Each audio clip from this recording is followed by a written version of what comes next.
tal? Muy buenos días. Qué bueno que nos acompaña nuevamente en esta serie de seminarios sobre diversos temas en control de plagas. El tema que nos corresponde al día de hoy es sobre la fumigación de granos y otros insumos almacenados que son muy susceptibles a ser atacados por insectos y que, bueno, suelen traer consecuencias negativas, sobre todo a los alimentos, la producción de alimentos sobre todo. Pero antes de entrar en tema, vamos a poner un poco de contexto. Si ustedes me permiten, voy a comentarles una historia que seguramente habrán escuchado ya algunas veces, pero que lo vamos a comentar precisamente hablando del tema de los granos. Hace muchos años, por ahí en el noroeste de la India, donde hoy actualmente es Pakistán, Afganistán, en esa región, había un brahman que se llama Ray Balit, que espero haberlo pronunciado bien, y si no, pido disculpas. No tenía todo tipo de riquezas y todo tipo de comodidades, pero aún con eso se sentía aburrido. Necesitaba algo más para pasar sus días y para ello pidió la ayuda de su sirviente llamado Sisá. Él era bastante inteligente y se dice, al menos así cuenta la leyenda, que él fue el creador del juego del ajedrez que hoy conocemos. Agradecido por ese invento que le encantó justamente al Brahman, que además era una perfecta combinación de estrategia en la que se tenía que ver incluso algunos aspectos que tenían o estaban relacionados con aspectos militares, caballos, reinas, conquista, etcétera. Pues le dijo así, bueno, la verdad estoy muy agradecido, pídeme lo que quieras como premio. Quizá con lo listo que era, eh, dijo, bueno, yo me conformo con que, bueno, usted aquí está viendo el tablero del ajedrez, el juego que hemos inventado, son las 64 casillas. Simplemente, mire, por la primera casilla, deme un grano de trigo. Por la segunda, el doble del anterior, es decir, dos. Por la siguiente, el doble del anterior, es decir, cuatro. Y así consecutivamente hasta cubrir todas las casetas del tablero. Para el Brahman parecía demasiado poco. Bueno, tan pocos granos de trigo. Uno, 2, 4, 8, 16, 32, 64, etcétera. Me parece muy poco y creo que hasta me siento ofendido que me pidas tanto. No, no, es suficiente con eso, dijo Sisa. Lo que no contaba el Brahman es que al ir incrementando de esta manera la cantidad de trigo, iba a requerir más o menos 18,4 trillones de granos de trigo, más o menos el equivalente promedio a 922 mil millones de toneladas de trigo para completar todo el pedido. Y si hacemos cuentas, tomando los números de 2017 de FAO, del reporte de FAO de la producción mundial de trigo, hubiera sido necesario la producción de 1195 años para poder pagarle. El fin de la historia es disímbola, hay diferentes versiones. Hay quien dice que Rey prefirió darle algún otro tipo de riqueza.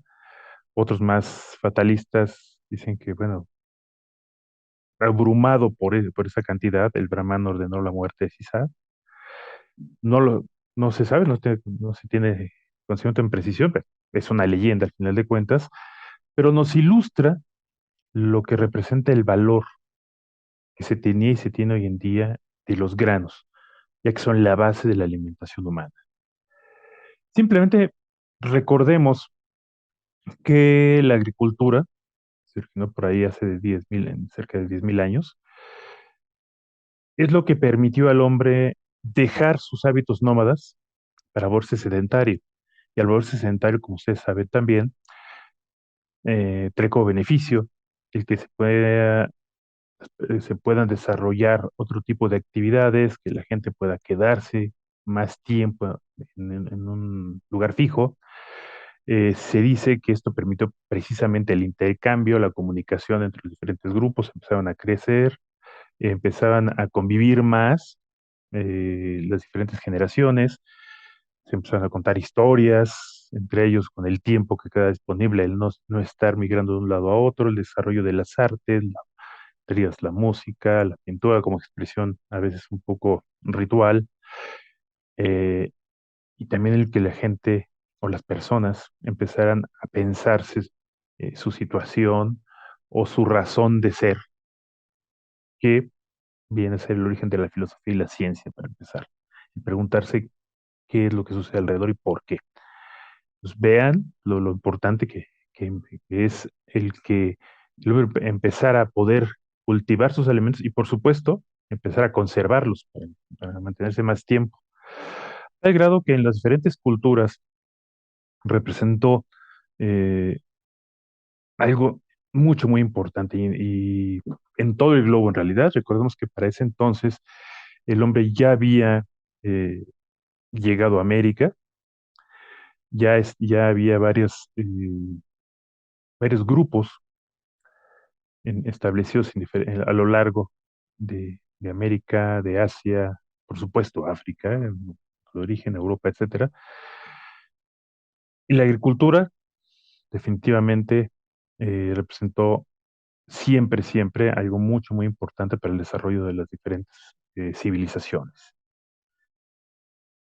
Algunos de los granos o productos más comunes, más conocidos, son, por ejemplo, la cebada, que como ustedes pueden leer en la imagen, que fue uno de los principales alimentos ahí en Mesopotamia, donde, como ustedes también recordarán de lo que nos contaban en la historia, en nuestras clases de historia, era una civilización muy enfocada al comercio, empezaron a desarrollarse los famosos jardines colgantes, etcétera, y era la moneda. Se piensa que quizá era una especie de moneda de cambio ya desde entonces. Ya yéndose un poco hacia Europa, más cerca de Europa, pues los griegos lo utilizaban sacrificios y como ofrendas a los dioses, los primeros griegos. Ya un poco más avanzado, ya en el campo de la filosofía, Platón lo recomendaba porque decía que promovía la capacidad para pensar y además también se le daba a los gladiadores romanos para darles mayor fuerza y energía. El caso del arroz, yéndonos un poquito más hacia Asia, valga la expresión, aunque normalmente lo asociamos a aquella parte de Asia que está en China, Japón. En realidad se dice que este cultivo fue descubierto en la India, aunque justamente fueron los chinos los que empezaron a desarrollarlo como cultivo. Y se usaba, de hecho, en las rutas de, de comercio, de trueque, recuerdo ustedes la famosa ruta de la seda, que también favoreció la comunicación y el comercio en ese entonces a lo largo de todo Asia y Europa. Pues bueno, el arroz era una moneda importante, por llamarla de esta manera. Y como lo podemos leer también, en la misma Mesopotamia, que mencionamos hace un rato, el arroz también fue importante hablando en el tema del comercio. El maíz, que lo sentimos tan cercano a nosotros, dice que la evidencia más antigua que se tiene del maíz asociado con los humanos es de hace 6.250 años, en una zona que está cerca bueno, está en Oaxaca, en Quits, o también se supone, se llega a datar de manera más antigua, hace 9.000 años, en la zona que hoy ocupa Tehuacán, en Puebla. Tanto los olmecas y los mayas empezaron a aprender a prepararlo por un procedimiento que hoy se nos hace de lo más común, pero si pensamos en ese entonces, este proceso de la nixtamalización no es nada sencillo y todavía a la fecha hay varias preguntas de cómo es posible o cómo es que se dio justamente el desarrollo de este proceso, que hoy es la base de muchos de nuestros alimentos. Empezamos por las infantables tortillas, ¿no? Por ejemplo. Vale la pena comentar que el maíz es el cereal con mayor volumen de producción a nivel mundial. El trigo nuevamente nos lleva a Mesopotamia. Como vemos, Mesopotamia fue el centro de muchas de las civilizaciones actuales, lo podemos recordar también. Los egipcios también lo utilizaban o empezaron a desarrollarlo mediante la fermentación para lograr alimentos, que es también, junto con la nixtamalización, en el caso del maíz, este proceso para poder el desarrollo, poder ir hacia el desarrollo del pan, que dice que fue usado, fue hecho inicialmente en esa zona ocupada por los egipcios, en Egipto, vamos. Entre los romanos era una especie de abasto por el cual, bueno, se brindaba alimentación a la gente de bajos recursos, pero que de alguna manera este aporte hacía que se hicieran más dependientes justamente de los gobiernos. Hoy en día el trigo es un elemento esencial, el pan está en casi todos en todos los bases de alimentación del mundo.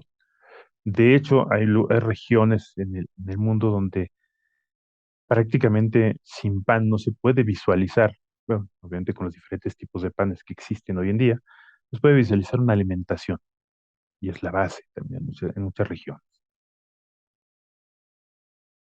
También sobre los granos surge una medida que de aquellas, obviamente, que en su momento se llegaron a generar para poder evaluar o poder comparar, tomar como referencia el trueque, por ejemplo, o el comercio.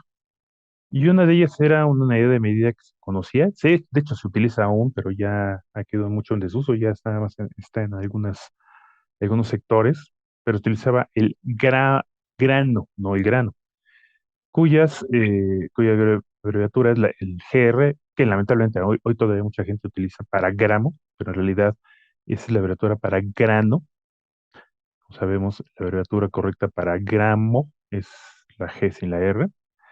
Y que, bueno, dado que como ustedes saben, pues este tipo de medidas eran no muy precisas que digamos, se basaban en algún elemento, alguna parte del cuerpo, algún objeto, y como tal, para el caso del grano, existían ciertas referencias con una variación importante. Entonces, obviamente, la medida no era tan precisa, pero bueno, era lo que había, lo que podemos decir. Hoy se dice más o menos que, por ejemplo, un karate, que hoy se utiliza mucho en joyería, por ejemplo, que era la masa de una semilla de algarrobo, otra semilla, era equivalente más o menos a 4 granos de trigo y 3 de cebada, o 3 de cebada, mejor dicho.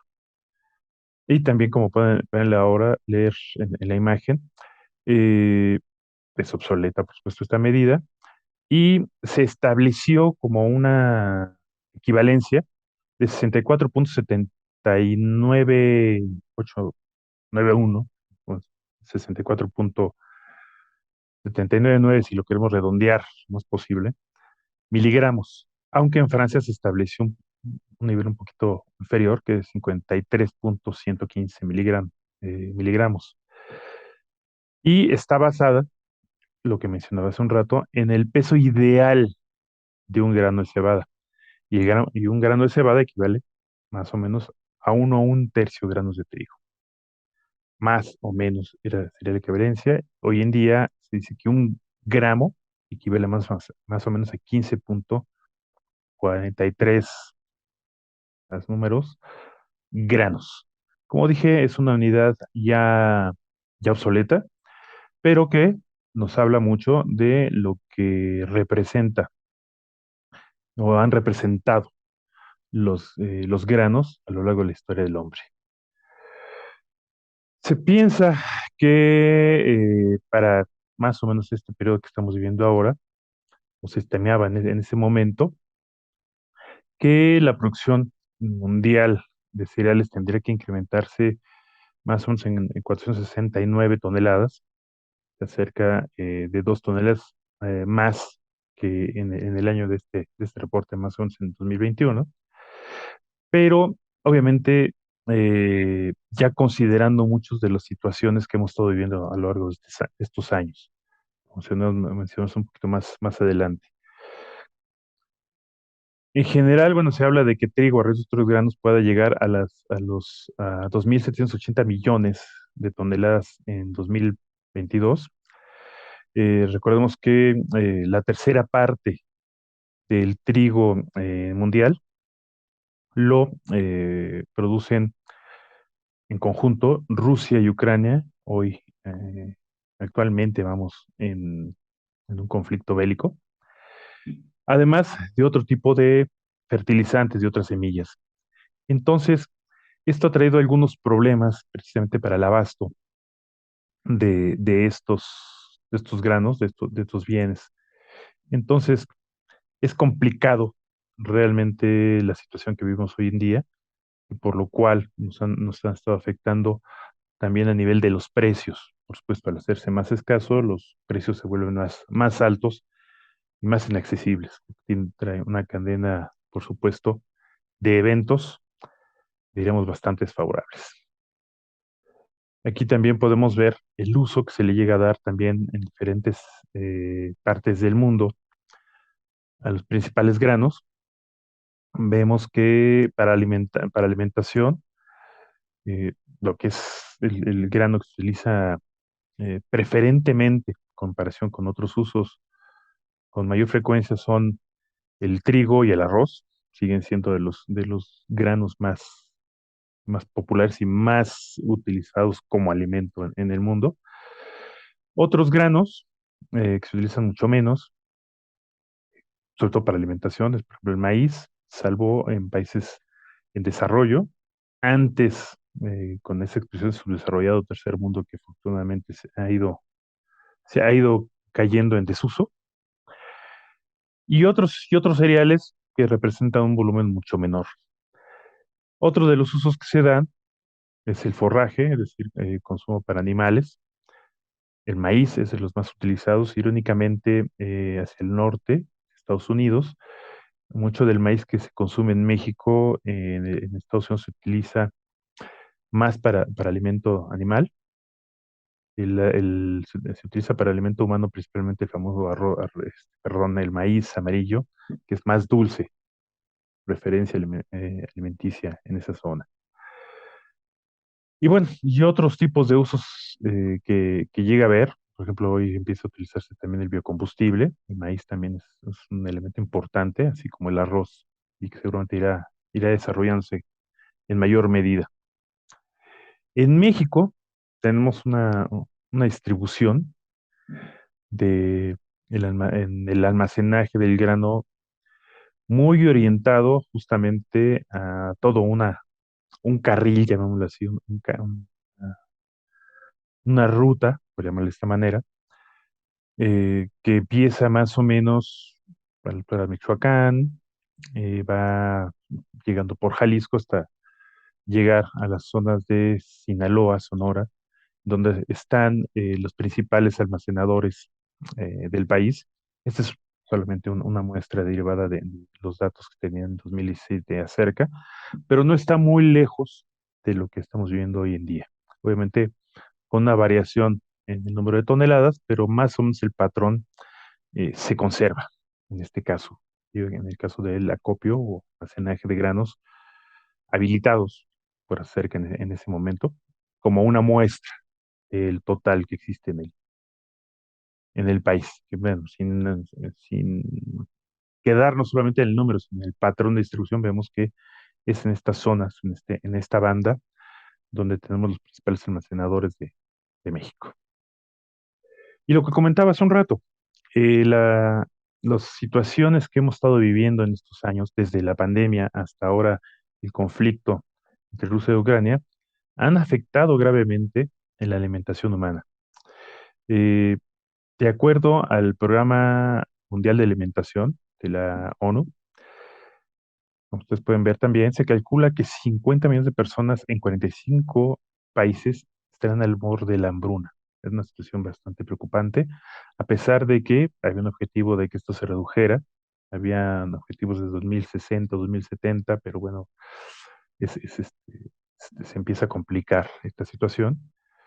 Una décima parte de la población mundial también se habla que están desnutridas desde el año pasado. realmente de los números más elevados en los últimos años, de acuerdo a los informes de la ONU. Recordemos que de los objetivos importantes de desarrollo sostenible que estableció la ONU, y uno de ellos es el de hambre cero, pero también relacionados con esta situación, tenemos lo del fin de la pobreza, el tema del fin de la pobreza, tenemos también otros aspectos como son la reducción de desigualdades naturalmente y la producción de consumo responsables, que están asociados directa o directamente con este tema de la producción de grano. Entonces, el poder conservar los granos se hace de importancia mundial, de importancia global. ¿Y cuáles son las razones, son las causas justamente, principales causas que causan, bueno, perdón, que ocasionan este tipo de problemas, además de estas situaciones políticas y sanitarias de las que hemos hablado? Ya a un nivel de menor escala, tenemos que la causa de la alteración del grano, así lo ha establecido la FAO, son pues, principalmente el tema de la maduración del grano, que es un proceso que busca muchas veces eh, detenerse o más bien hacer más lento con algunos métodos de almacenamiento, al desarrollo de ciertas variedades de granos, pero que sigue siendo un factor importante. Por supuesto, la presencia de hongos que pueden llegar a ocasionar justamente la presencia de aflatoxinas, por ejemplo, en muchos alimentos. Son sustancias que esos mismos hongos producen, no es tanto el hongo el problema, sino lo que produce. Bacterias, otro tipo de hongos como los actinomicetos, levaduras, por supuesto insectos y algunos ácaros. Y, por supuesto, también vertebrados como roedores y pájaros. Además, obviamente, de las variaciones de temperatura y condiciones en las cuales estos granos se llegan a almacenar y la presencia de impurezas, sobre todo. Naturalmente, en el tiempo de almacenamiento hay factores también importantes a considerar. Ustedes también pueden ver en la imagen, como es la germinación, el peso, color, sabor, valor nutritivo, etcétera, etcétera, que también van a afectar a la calidad en este caso, bueno, de los granos en general que han de servir para la alimentación. Hablamos de alimentación humana o alimentación de animales domésticos. Entonces, lo puedan preferir. También a nivel internacional, las pérdidas por cosecha llegan a promediarse un 5%, que es una cantidad enorme, si lo visualizamos así, parece una cantidad pequeña, pero 5%, toda la producción tan alta que hemos visto antes, es extremadamente alta, y que esto también nos genera focos rojos cuando hablamos de países en desarrollo, como decía, muchos lados los dicen subdesarrollados, en los que este valor se llega a incrementar hasta un 30%, o un valor prácticamente igual o similar al que estamos viviendo en México. Es una cantidad mucho, muy grande de pérdidas de la que no podemos darnos el lujo, por supuesto. Hay algunas maneras de más o menos identificar las razones del daño. Por supuesto, como mencionamos hace un rato, hay diferentes factores. Algunos de ellos son los insectos, en el caso de las plagas primarias, que son aquellas que, ya lo veremos más adelante, son las primeras que llegan a atacar los granos. Desde aquellas que son dañados desde el campo, y ya en el almacenamiento lo tendremos aquellas que las larvas atacan el germen como tal, de insectos que llegan a colocar los huevecillos y la larva ya sea que penetra o ya eclosiona en el interior del grano, o también, justamente, las que están ocasionadas por los adultos, que ya están picando directamente el grano desde el exterior, por supuesto. Son de las diferentes formas en las que puede resultar afectado por insectos. Hay, por supuesto, otro tipo de daños, que no son forzosamente de insectos o almacén, que también es importante considerar en su momento. Por supuesto, hay muchos más, este solamente es una imagen ilustrativa, por presencias de algunos tipos de hongos, elevado calor, heladas, aquellos que no, que están relativamente verdes, que no son aptos para el almacenamiento, o que se han empezado a germinar. Todos estos granos que no son aptos para ser almacenados, que no van a dar la calidad necesaria. Por esto. O puede llegarse, ahora que hablamos de calidad, esta pérdida de calidad, bueno, pues la pérdida de biomasa, del peso, menos pese, menos nutrientes, menos contenido nutrimental puede tener, y a esto vamos a la calidad nutricional, obviamente se llega a perder.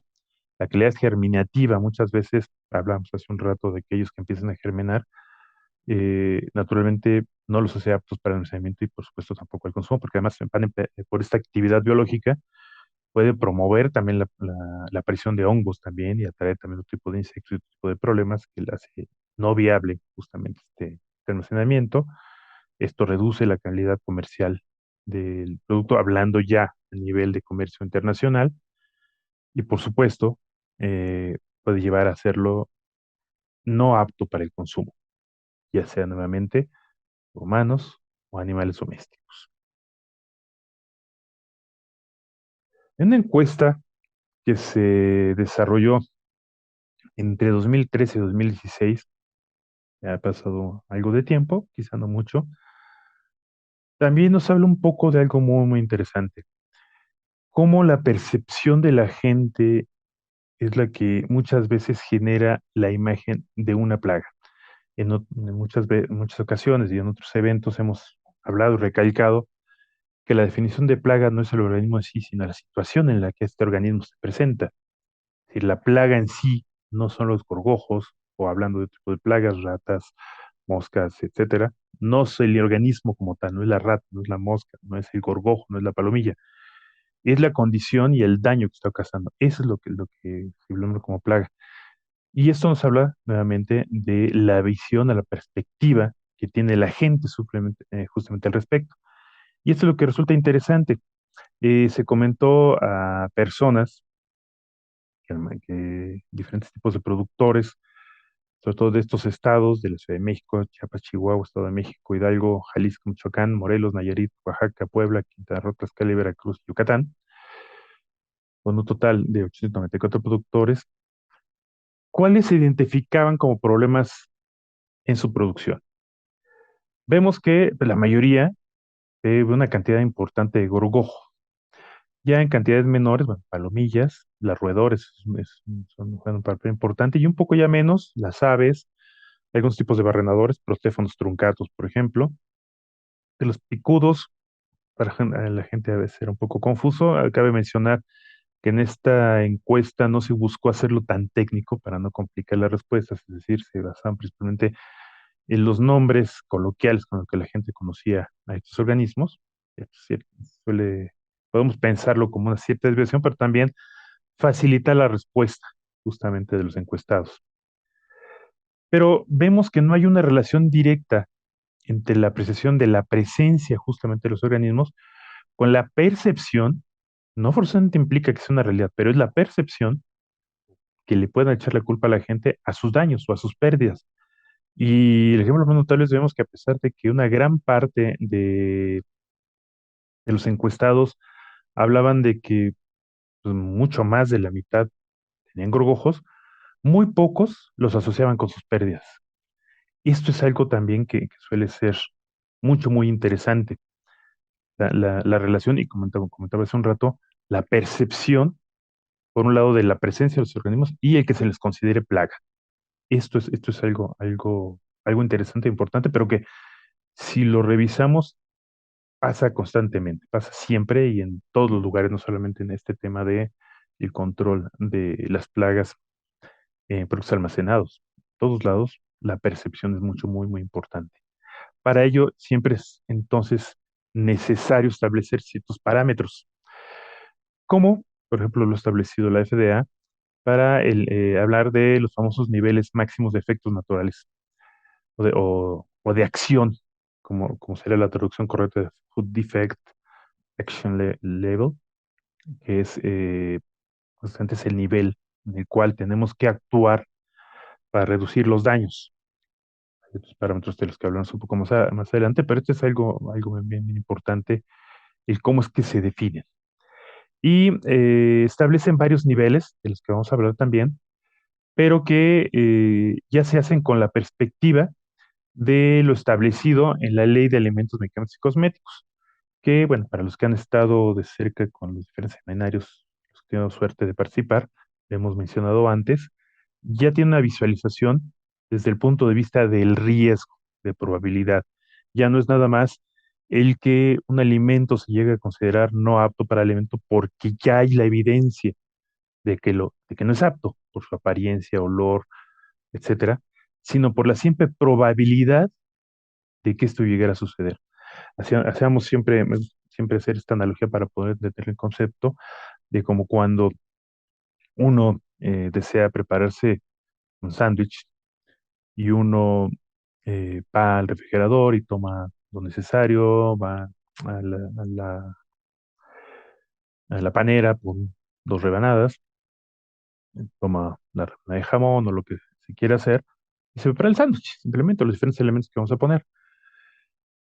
Si nosotros vemos que el pan está bien, que el jamón tiene la misma apariencia correcta, lo preparamos sin ningún problema, pero si notamos que ya sea el pan o que ya sea el jamón tiene una apariencia extraña, ya le vemos algo de moho al pan o el jamón ya huele mal o se siente, tiene una consistencia sospechosa para nosotros, pues decidimos no ingerirlo. Esa sería la percepción anterior para el tema de la inocuidad o ser apto o no para la alimentación. Hoy en día, el simple hecho de que, aunque veamos ya sea el pan o jamón con la apariencia óptima para alimentarse, pero que hemos sabido que está en contacto con otros panes con hongos, por ejemplo, o ha estado guardado por muchísimo tiempo, o ese jamón no ha sido refrigerado debidamente, pues aunque aparentemente esté bien, en realidad no lo consumimos porque existe ese riesgo, esa probabilidad de que no sea apto para el consumo humano. Y esa es la percepción que existe hoy en día para considerar si un alimento no es apto. Y esto tiene mucho que ver justamente con la presencia o no de muchas de las plagas.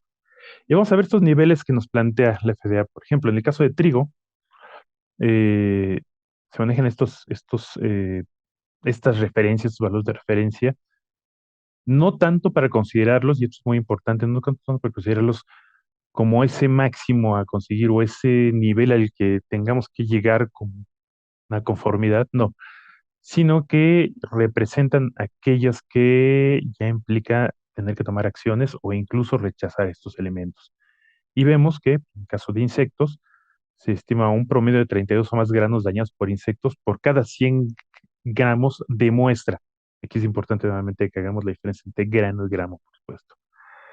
Toman estas muestras y si en esa muestra de 100 gramos ya hay 32 granos dañados, ya es una... No quiere decir que se lo podamos consumir porque esté en el mismo, no. Simplemente que dispara la ansiedad de aplicar acciones para el control. Te menciono también el tema de los roedores también, lo he agregado aquí, aunque no tiene que ver un poco con el tema de fumigación, pero como una referencia, pues por medio de 9 miligramos o más de de gránulos de excrementos de roedores, es relativo con respecto al tamaño. O en el caso de harina, el promedio de 75 más fragmentos de insectos por centímetro gramos. Aquí incluso tiene mucho que ver en los análisis microanalíticos, en los cuales, mediante diferentes métodos, se llega a ver por flotación, por observación microscópica, se llega a visualizar una pata, una antena, una cabeza, un trozo del cuerpo de algún insecto, ya representa una señal de alarma. En este caso, bueno, si se encuentran 75 o más, 75 o más patas, 75 o más élitros, 75 o más cualquier parte del cuerpo, ya en una muestra de 50 gramos, ya dispara esta alarma de acción. Y aquí vamos también el tema para el caso de los roedores. Para otro tipo de alimentos, por ejemplo, el caso del maíz, principalmente maíz dulce enlatado, que es uno de los más importantes para Estados Unidos, por eso no olvidemos que estamos hablando de la FDA, no para Estados Unidos, pero es una referencia. También se puede visualizar la presencia de larvas de insectos, incluso de ciertas especies, dependiendo del tamaño también que nos va a ilustrar el avance de la maduración, justamente el cumplimiento del ciclo de vida también de estos organismos, por la muestra que se pueda visualizar justamente en este maíz. Entonces también esto es importante.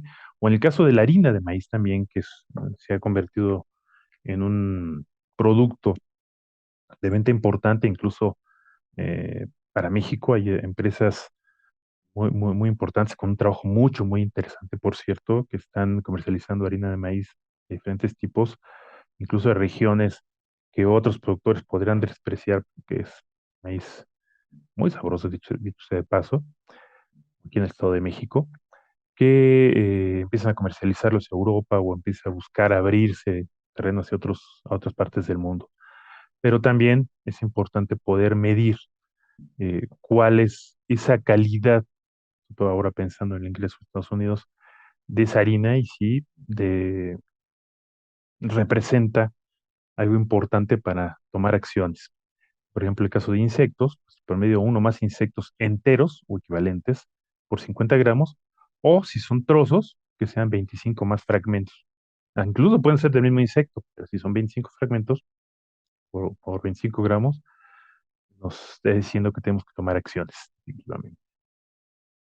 Y bien, también para México hay ciertos límites que se han establecido en la norma oficial mexicana 247, en la cual se habla de ciertos niveles de tolerancia, aunque, como dijimos, ya al llegar a ese punto representa no el simplemente aceptar porque estamos en el límite, sino el tomar las acciones para que las siguientes producciones, los siguientes productos no se presenten con este problema. Materia extraña no más de 50 fragmentos de insectos, es un poco más la que ustedes quieren, pero bueno, no más de un pelo de roedor, uno solamente, y estar exentos de excretas, ¿no? Excreta en una muestra de 50 gramos. Y de aquí entramos a otro punto, el tema de los plaguicidas.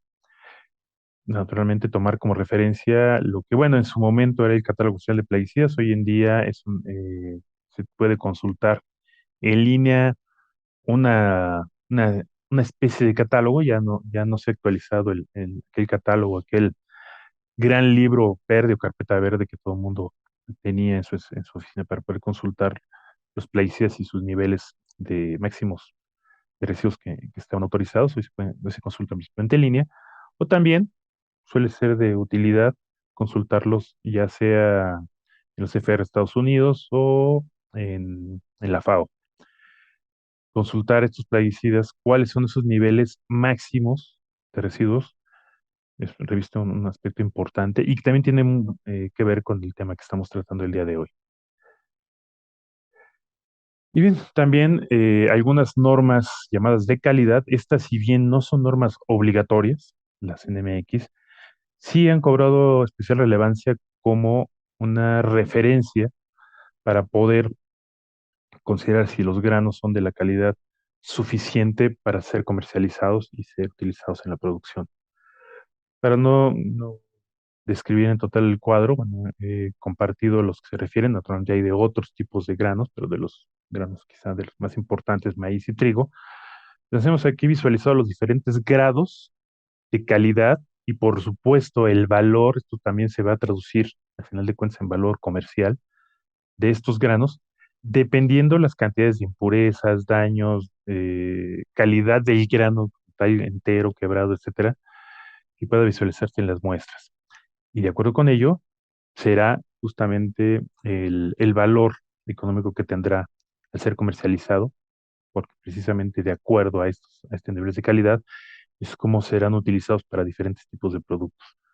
Y las diferentes empresas lo tomarán en su momento en cuenta para poder adquirirlos o incluso rechazarlos como tal. Deben tomarse muestreos, hay diferentes métodos y muchas formas y herramientas para poder hacerlo. Eh, aquí solamente lo que voy a mencionar es que debe hacerse el muestreo de manera correcta, al azar, porque esto nos da una mayor posibilidad de evitar sesgos, de no tomarlos donde podemos casi estar seguros o pensar que no va a haber plagas o va a haber problemas, o que a lo mejor con mala intención alguien lo tome de acuerdo a las condiciones que ve, donde pueda suponer que casi seguro puede encontrar. Por eso deben tomarse al azar. Debe ser representativo. Si tenemos 1000 sacos y solamente tomamos una pequeña muestra de 100 gramos, no creo que sea lo más representativo, se deben tomar diferentes muestras. Como dije, estadísticamente hay diferentes métodos para establecer, además de que se han establecido también en algunas normas los mínimos cantidades de muestras que deben hacerse. Se pueden utilizar sondeos por área azarosa justamente, por patrones, ya sea por cuadrantes o totalmente con una condición donde se pueda pensar que se pueda tomar la muestra, no donde se pueda pensar que haya o no haya plaga, que son cosas diferentes. Y debe ser sistemático, es decir, debe haber siempre, debe ser una actividad regular, debe hacerse constantemente, porque de ahí se deriva también el análisis de tendencias de plagas para saber de dónde partimos, para ver cómo han avanzado las medidas que hemos estado aplicando para prevenir, y hablemos siempre del tema de prevenir, primero que nada, sí combatir cuando están presentes, y no simplemente prevenir las plagas, y poder dar seguimiento y en su momento poder hacer las modificaciones necesarias, que esa es la utilidad principal de un análisis de tendencias, pero por eso tiene que ser sistemático, no solamente cuando se nos ocurra, cuando se nos debe ser algo constante y con cierta regularidad. Ahí mismo. Se puede hacer también a través de algunas trampas, las famosas trampas de luz, por ejemplo, que también tienen sus métodos por los cuales se pueden hacer las evaluaciones tanto de riqueza como de abundancia de las diferentes plagas, o utilizar feromonas, que bueno, al final de cuentas, tanto unas como otras tendrán siempre un sesgo, pero es importante considerarlo antes de tomar las muestras. Uno de ellos es el caso de luz, pues, aquellos insectos que son atraídos por la luz o que son atraídos por los insectos que son atraídos por la luz. Puede ser una combinación. O la utilización de la comunicación química, el aprovechamiento de la comunicación química justamente entre los insectos, hay aquellas hormonas que pueden servir para atraer o alejar o dar cierto mensaje, ya sea a los individuos de su misma población, de su misma especie, o hacia especies diferentes con los cuales se relacionan. Ahí se derivan las feromonas o las sustancias aleroquímicas, justamente, unas interespecíficas dentro de una especie, sexuales de alarma, agregación, de marca de rutas o senderos, o las aleroquímicas, que son las caeromonas, alomonas o sinomonas, que tienen mucho que ver con la importancia en la parte de comunicación que tendrán, su producción o su presencia, ya sea al receptor o al emisor de esta misma sustancia. Hay todo una metodología y además hay una amplia variedad ya de este tipo de sustancias y como son normalmente muchas de ellas muy específicas, nos hablarán o nos servirán para confirmar o dar seguimiento a posibles poblaciones, a veces de plagas también muy específicas. Esto nos deberá llevar a la toma de decisiones, además de lo que hemos mencionado a nivel económico cuando convendrán. De ahí se derivan diferentes conceptos, como es el umbral de pérdidas económicas, el daño económico y el umbral económico. Estos van a ser también muy importantes y naturalmente están relacionados con los costos que representa la aplicación de las medidas de control y los costos como tal que representarían los daños. Se hace una especie, una manera de comparación, de manera que podamos definir si el aplicar una medida de control representa más caro que aceptar, por ejemplo, en este momento el daño existente o el que pueda llegar a tener al momento de aprovechar el grano, saber si vale la pena o no. Y esto también es muy importante, no es simplemente aplicar las medidas de control solo porque sí, sino siempre tiene que ser la evaluación como lo establece un manejo integrado de plagas como tal, el ver la relevancia o el efecto, pues, no solamente en cuestiones sustentables, sí, en cuestiones sociales, pero también económicas. O sea, son los tres grandes aspectos que tienen que visualizar para la toma de decisiones en la aplicación de un plan de control de plagas, en los cuales, por supuesto, está relacionado la fumigación, que es el tema que nos trae al día de hoy. Los análisis de riesgos también es hoy en día uno de los elementos más importantes, tanto para los negocios como también la toma de decisiones en este tipo de aspectos, que es el control de plagas. El poder definir justamente este apetito a riesgo es ¿Qué tanto se puede aceptar? Tiene que ver con lo que hablamos en la diapositiva anterior. ¿Cuánto nos podemos desviar de eso que decidí aceptar, de ese margen? No, no suele ser algo exacto, puntual, sino cierto margen, pero ¿cuánto puedo tener de margen de error, la tolerancia al riesgo? Y si en un momento dado me expongo a un riesgo mayor o de mayores daños, ¿cuál es mi capacidad de soportarlo? Y de ahí tomar justamente las decisiones que tenga que hacer, en este caso particular nuevamente, para la aplicación de un programa de control de los insectos o aplicar una fumigación.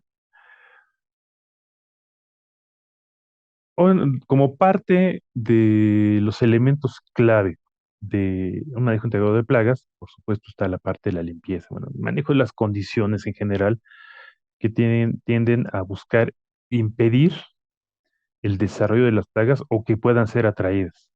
Es decir, ir un poco contra sus necesidades de alimentación, de agua, de refugio, clásicos elementos. Y para ello, pues, primero que nada, nos vamos de lo particular a lo general en esta imagen, no justamente el orden, esto tiende a ser simultáneo.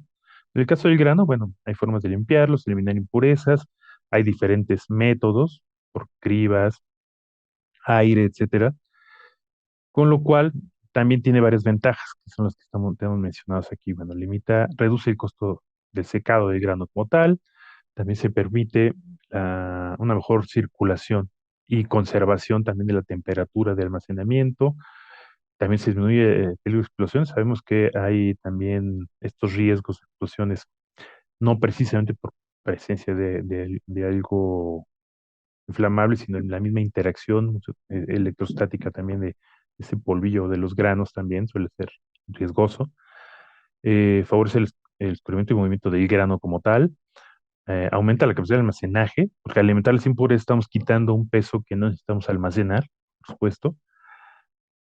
También, que es lo que veremos adelante, al eliminar las impurezas del grano, también se evita la presencia de estas impurezas en todas las instalaciones, tanto en los conductos de aireación como también en el resto de las instalaciones, como veremos más adelante.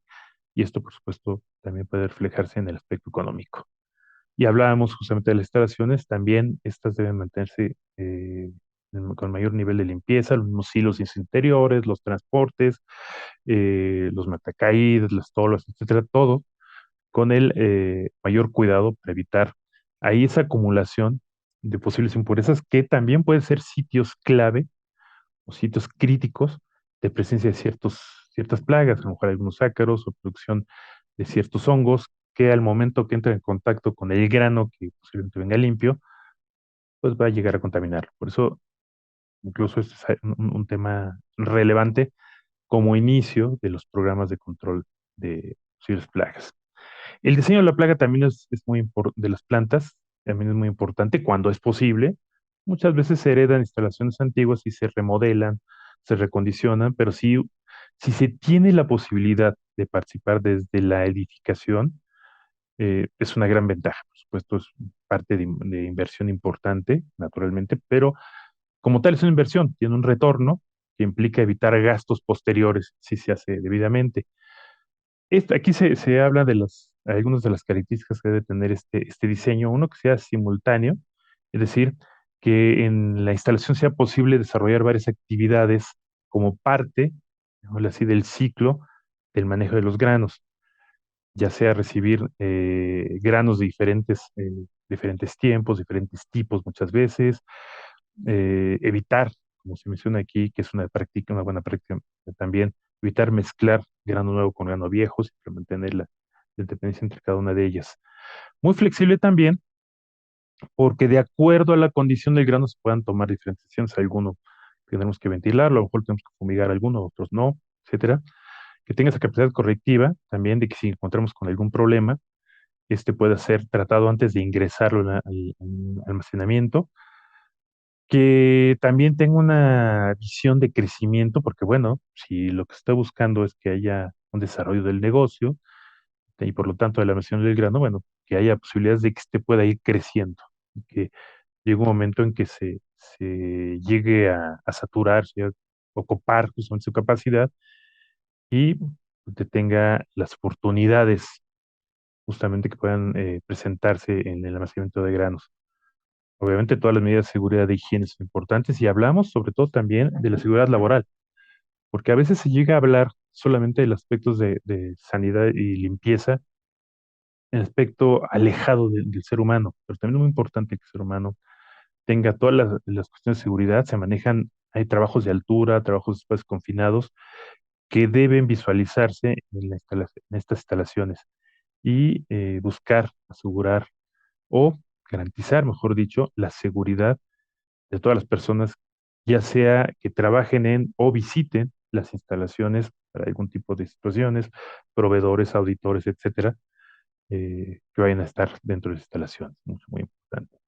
Obviamente que energéticamente, de hecho, actualmente ya existen muchos manuales enfocados a este tema el ahorro de energía en el almacenamiento y en la industria de alimentos. Existen ya muchos documentos, y está ampliamente documentado, bueno, aplicarlo también, obviamente, en las instalaciones, y por supuesto que el diseño sea antiplagas.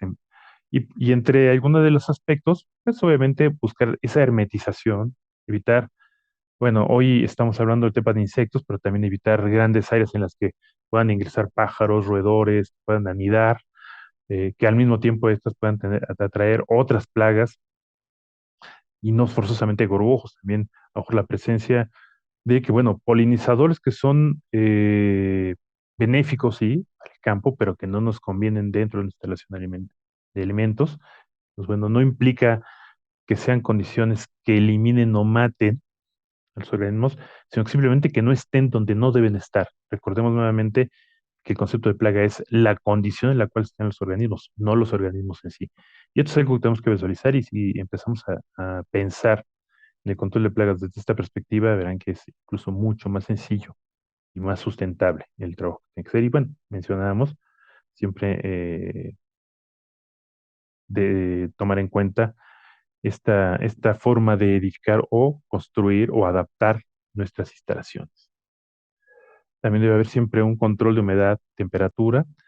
Si no hay esa recirculación, esa ventilación del grano, se puede generar lo que aquí visualizamos también, lo que es el famoso punto caliente, en donde muchos de los insectos pueden llegar a concentrarse ahí. Con su misma actividad biológica se generan mayor temperatura, mayor humedad, que también van a generar, por un lado, estas condiciones que pueden causar la germinación del grano en parte del lanzamiento o la aparición de hongos en estas áreas, que después llegue a ser muy difícil que puedan evitar. Entonces, aunque este punto caliente que le llamamos pueda ser algo aparentemente mínimo, sí se debe considerar porque esto va a afectar a la larga a todo el grano que estamos almacenando.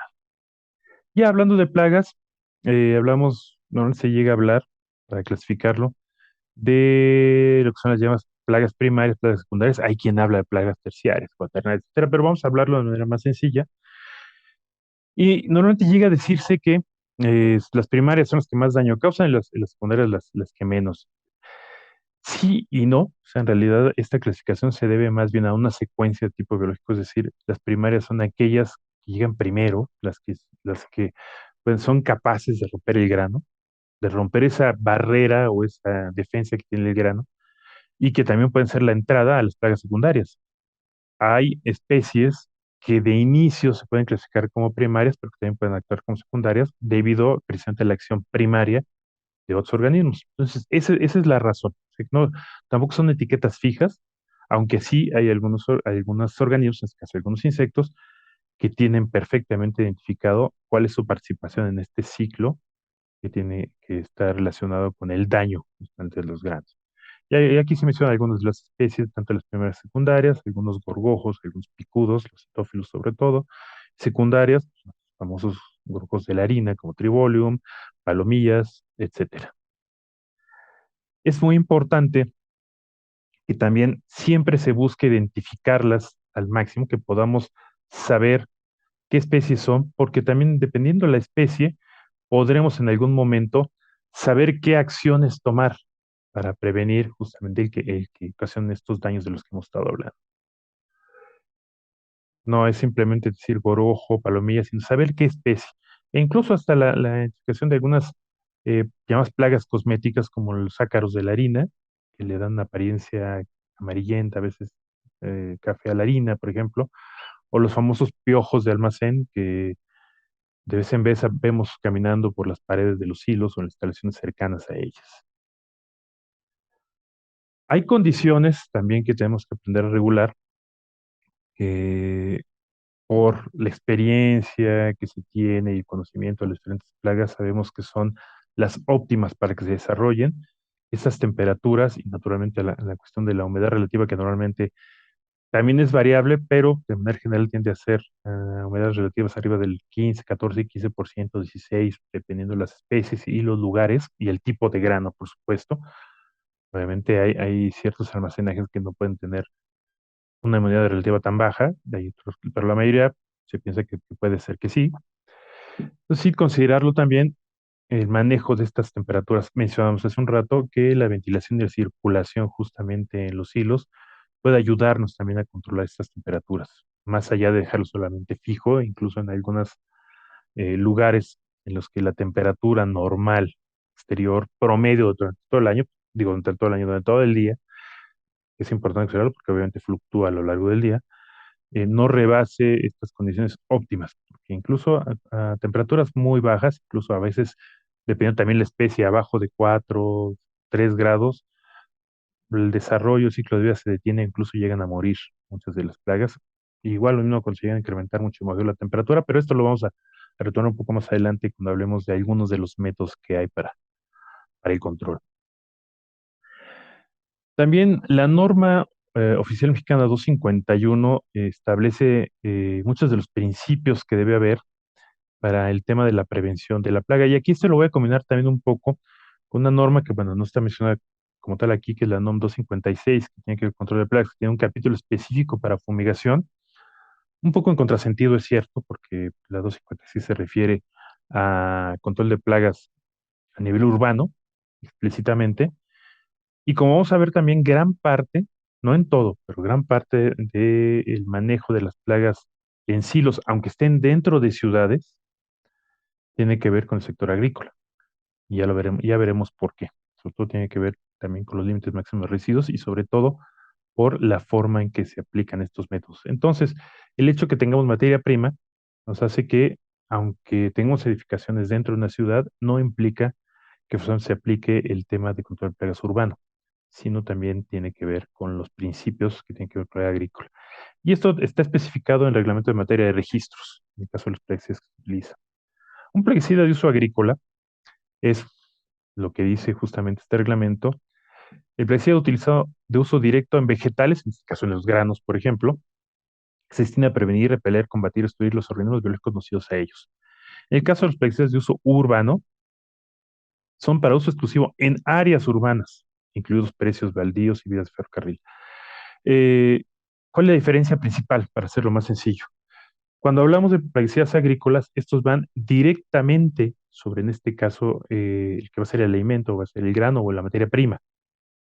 No implica aquellos que van a utilizarse en los muros, en los exteriores de silos, que en este caso sí estaríamos hablando del uso obligatorio de plaguicidas de uso urbano.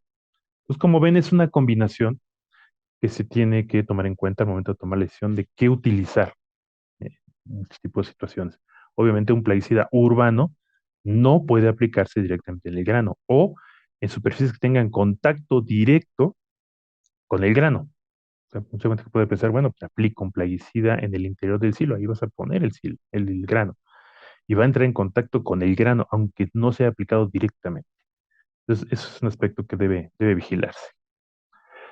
Dentro de los tratamientos existen, bueno, los preventivos, que quizá de los más comunes es la impregnación del grano, de diferentes mecanismos, hay mecanismos incluso automáticos que permiten aplicar el plaguicida directamente conforme se va recibiendo, tratando, bueno, es un método normalmente con atomizador que reduce, que incrementa muy poco la humedad relativa y además esta se recupera en muy poco tiempo.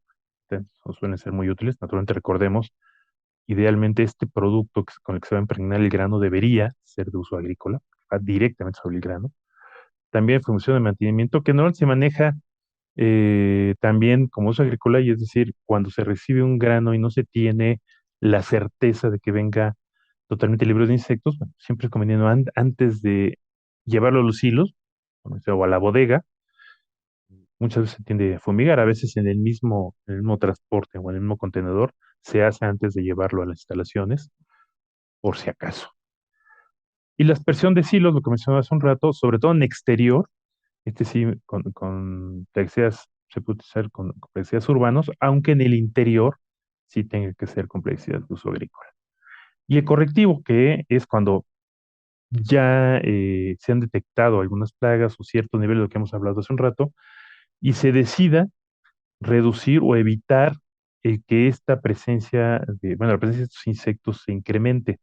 Y para ello, obviamente, detenemos justamente su ciclo de vida, eliminándolos mediante diferentes métodos. Obviamente, el que nos toca el de hablar el día de hoy y que vamos a detallar un poco más es la fumigación.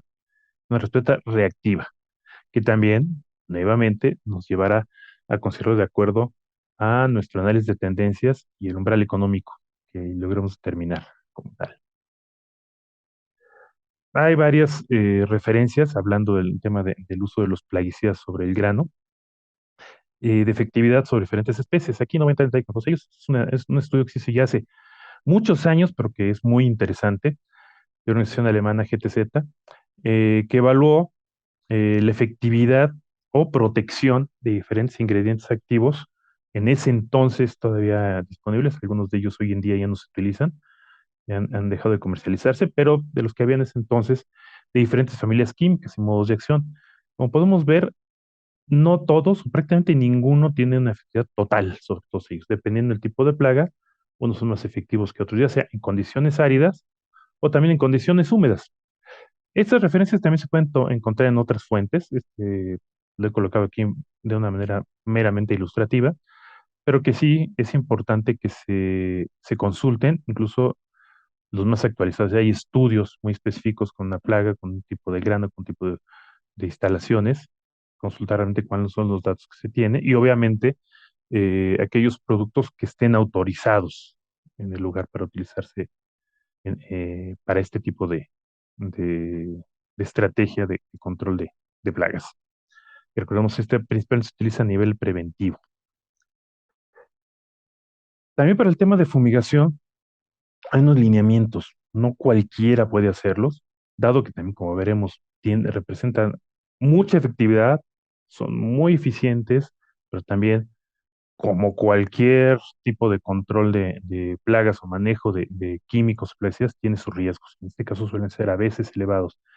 Entonces, se han establecido lineamientos por los cuales ciertas personas que cumplen ciertos requisitos pueden hacer este tipo de servicios, desde el muy general, como la famosa licencia sanitaria en control de plagas, y esa es la razón por la que todos deducimos que está incluido este capítulo de fumigación en la NOM 256, pero que idealmente deben cumplir los lineamientos que especifica la NOM 022 de 2016, que sustituyó a la 22 de 1995, que establecen estos lineamientos en necesidades o requisitos que una persona física moral, antes nada más se refería a personas morales, pero ahora ya se ha abierto a tanto físicas y morales.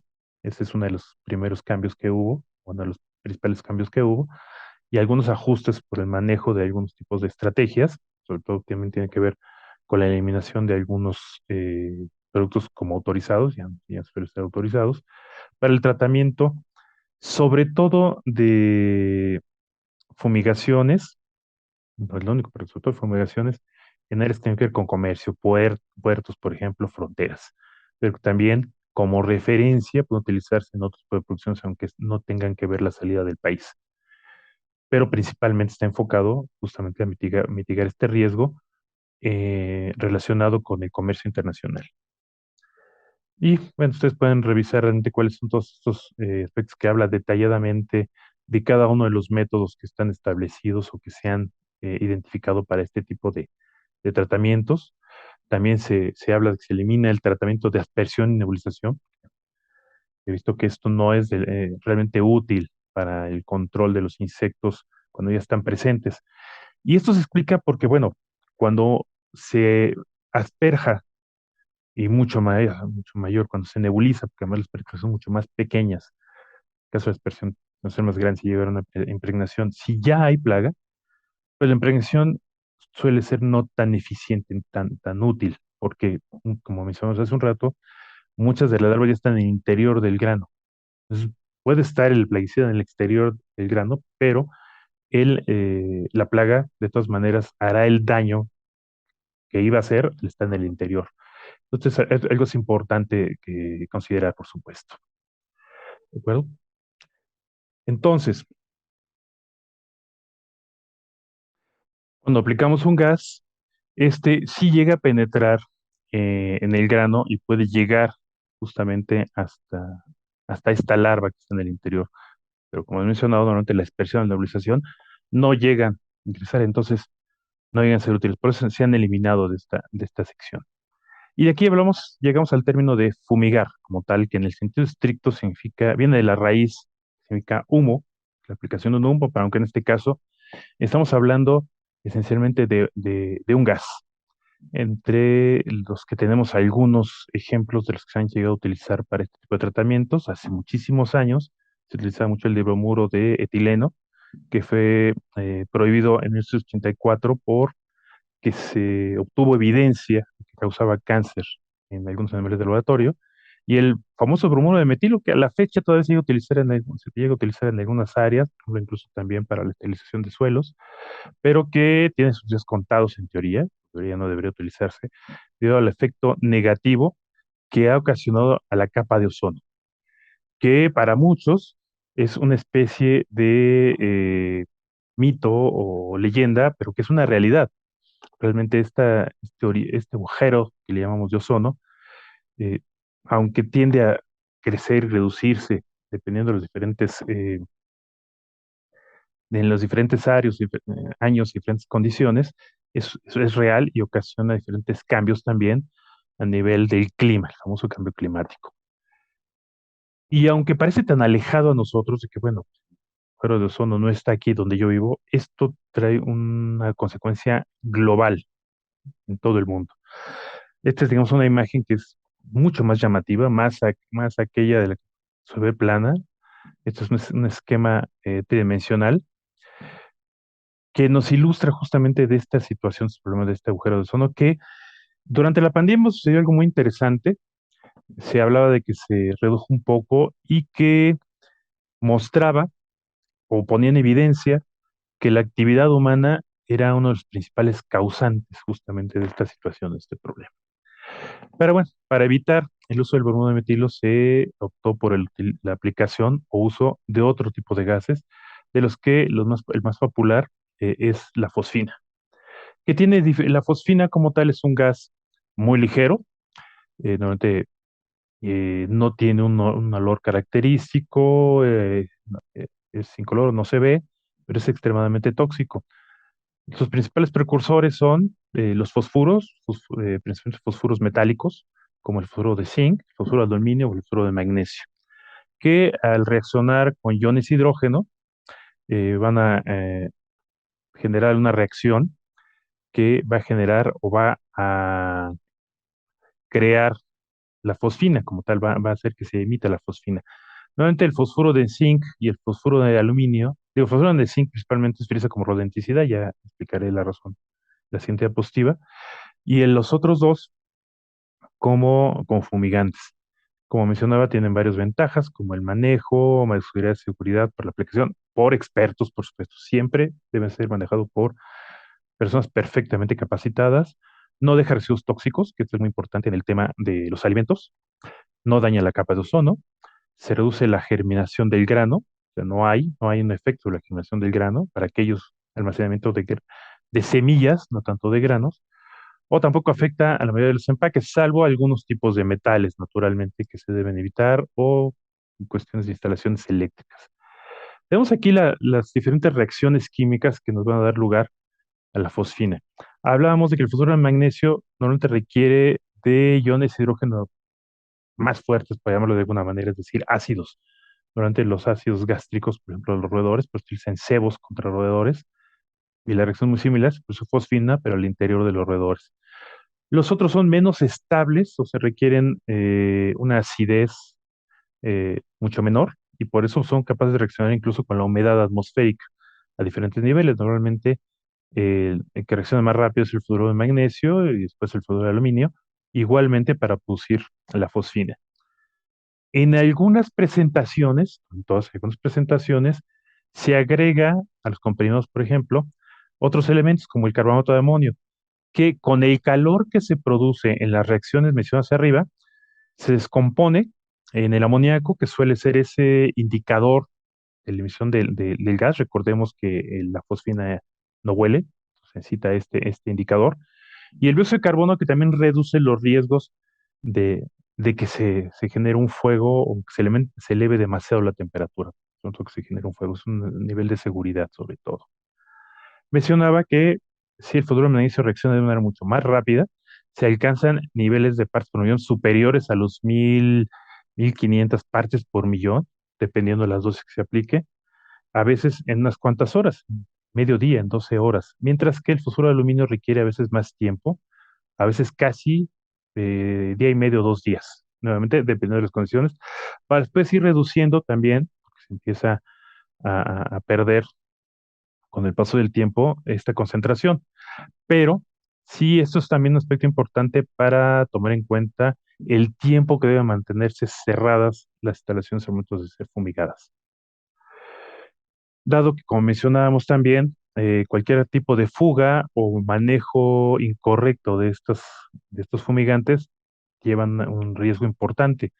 Simplemente hablábamos hace un rato que se llegan a niveles de más de 1500, casi 2000 partes por millón, y veamos que apenas con 1000 partes por millón, a veces casi la mitad de lo que vamos a tener en un tratamiento intenso de fumigación, una persona muere en 1 a 3 minutos. ¿Qué ha sucedido? Lamentablemente esos accidentes han sucedido. Con 500 apenas, la muerte puede llegar en 45 minutos. Con 35 partes por millón se empiezan a tener ya ciertas síntomas y signos de daño, como diarrea, náuseas, dificultad respiratoria. Con 1 parte por millón es el límite de exposición máximo permitido para 15 minutos, pero en cuanto se detecta, prácticamente es un aviso y para eso hay indicadores que nos mencionamos también más adelante, que nos avisan cuando tenemos que salir de las instalaciones cuando estamos haciendo estos tratamientos. Menos de 15 minutos, si nos dan 15 minutos, tenemos que salir, si es posible, en 5. Y el límite máximo de exposición permitido, y se habla más o menos, para hablarlo con una referencia de 8 horas, que es el estándar, 0.3 partes por millón, no más. Entonces sí requiere el manejo de expertos, es importante que si cuando se está pensando en una fumigación, o normalmente se tienen instalaciones de este tipo y es necesario hacer fumigaciones, siempre es acercarse con verdaderos expertos. También los insectos deben tener ciertos niveles de tolerancia. Afortunadamente, tanto las larvas como los adultos suelen ser más rápidamente afectados por la fosfina. Cuando está en estado de pupa es mucho menor, así mismo cuando es huevo. Por eso hay veces que es necesario repetir alguna fumigación unos 30 días después para romper ese ciclo. No basta con una, sino con varias, sobre todo cuando se detecta un riesgo alto de infestación de insectos. También considerar las temperaturas a las cuales se está expuesto para determinar cuánto tiempo tiene que haber exposición, porque también esta temperatura va a determinar qué tan rápido se van a alcanzar los porcentajes, bueno, las partes por millón necesarias para tratar de alcanzar ese control. Naturalmente, a menos de 5 grados centígrados no es recomendable fumigar, ni con fosfuro de aluminio y de magnesio. Normalmente ya puede haber desde 5 a 10 grados unos 10 días, pero con fosfuro de magnesio que reacciona más fácilmente, con 4 días continuos, y así consecutivamente, dependiendo la presentación, las condiciones de almacenamiento y el tipo de producto que se debe utilizar. Naturalmente también, siempre que se termine la fumigación, se recomienda una ventilación de al menos 6 horas, pero siempre por seguridad honestamente yo les recomiendo que se tomen el día completo o si pueden un poco más. Hay empresas que tienen la buena práctica de abrir al empezar el fin de semana y dejan ventilando todo el fin de semana, lo cual es a nivel de seguridad muy recomendado. Pero ¿qué tanto gas se llega a producir? Normalmente, un comprimido nos va a generar 1 gramo de fosfina para cubrir 1 metro cúbico, para que más o menos empiece a visualizar la toma de las dosificaciones. Haciendo unas cuentas muy generales para determinar las partes por millón, podemos ubicar que un comprimido justamente por metro cúbico, en realidad de fosfina, para tomarlo solamente con referencia, esto aquí he desarrollado la fórmula completa, pero como información nos llega a generar cerca de 700 partes por millón, números redondos, 718,3 es la operación que tenemos aquí, pero lo podemos generar como 700 partes por millón. Nuevamente para visualizar tanto, por un lado, el buscar que se alcancen las concentraciones necesarias, que normalmente se estima que cerca de 720 o más por el tiempo mínimo nos puede dar una efectividad respetable en el tratamiento contra los insectos, pero también en el tema de prevención de riesgos a la salud humana y en el manejo. Nuevamente, y quiero insistir, este tipo de tratamientos deben ser siempre manejados por expertos como tal. Se puede utilizar la fumigación en silos, bodegas horizontales, carros de ferrocarril, material ensacado, barcos, molinos, etcétera. Hay restricciones, naturalmente, la fumigación de transportes por vías federales, por trailers en transporte público, por carreteras federales. Ahí sí hay una restricción, pero en otras áreas sí está permitido, siempre y cuando siempre se cuiden todas las medidas de seguridad.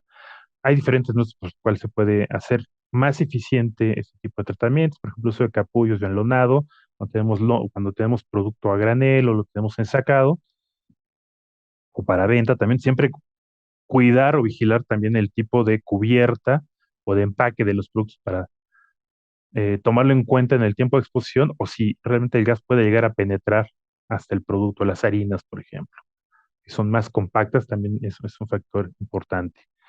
Hay la utilización de dosificadores automáticos también, que al momento de la reciba del grano van aplicando justamente estos perdigones, lo cual facilita la aplicación o la dosificación del producto. Se pueden hacer, hay riesgos también importantes a considerar cuando se llegan a aplicar al voleo, por ejemplo, o desde la parte inferior de los hilos, que a veces el gas, precisamente por ese espacio que queda entre el grano, no llega a penetrar debidamente hacia el centro o algunas áreas de los hilos y nos puede generar esos puntos calientes que mencionamos hace un rato. Entonces también hay formas o métodos por los cuales se puede evitar esto y se puede garantizar o buscar que el gas pueda realmente difundirse en todo el silo. Y entre ellos está, por ejemplo, hay un método que se llama J-System o sistema J, que es un sistema de recirculación muy sencillo relativamente, pero muy eficiente, que hace que este gas se distribuya en todo el cuerpo del silo.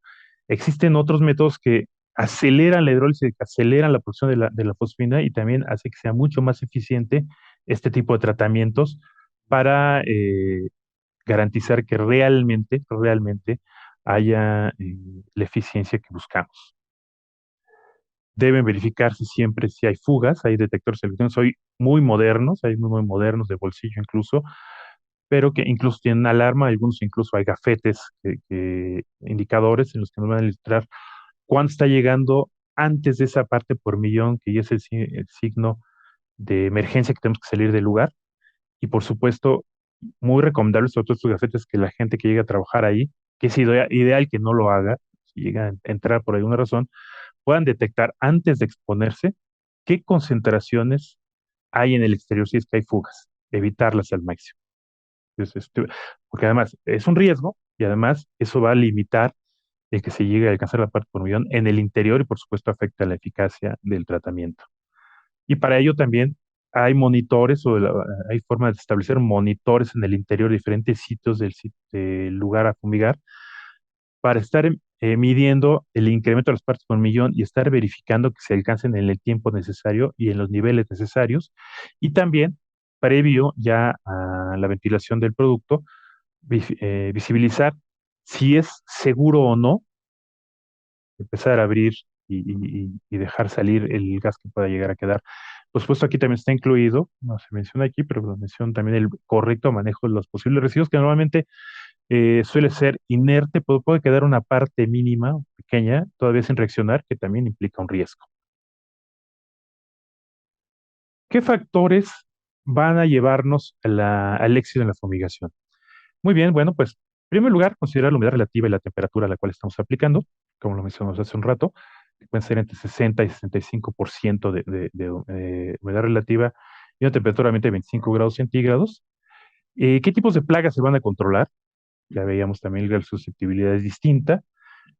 La hermeticidad que se pueda llegar a tener justamente de las instalaciones también son importantes para no perder ese gas que estamos aplicando. La compactación a granel no es lo mismo por el tamaño de granos, el espacio que queda libre entre los granos de maíz y trigo o la harina, por supuesto. Entonces la penetración del gas era distinta. Que la distribución sea homogénea en el fumigante. Mencionamos hace un rato los equipos que llegan a utilizarse, mencionamos hace un rato. Y sobre todo, bien importante, que no llegue a haber una alarma de querer ventilar antes de tiempo, darle su tiempo al gas a que actúe para que sea también mucho más eficiente. Hay otros métodos, como por ejemplo, que la radiación, el frío, el aire caliente, en los cuales está el húmedo, el forzado o el aire seco, las frecuencias, atmósferas controladas, incluso también el que se agrega el uso de ozono, etcétera. Muchos de ellos se utilizan más en vegetales o en frutas que en granos. Algunos de ellos sí utilizan en granos, por ejemplo, el ozono se llega a utilizar también muchas en granos. Todavía no hay eh, un convencimiento de que puedan superar la fumigación con el gas, pero se sigue investigando para buscar también más y nuevos métodos para este tipo de tratamientos.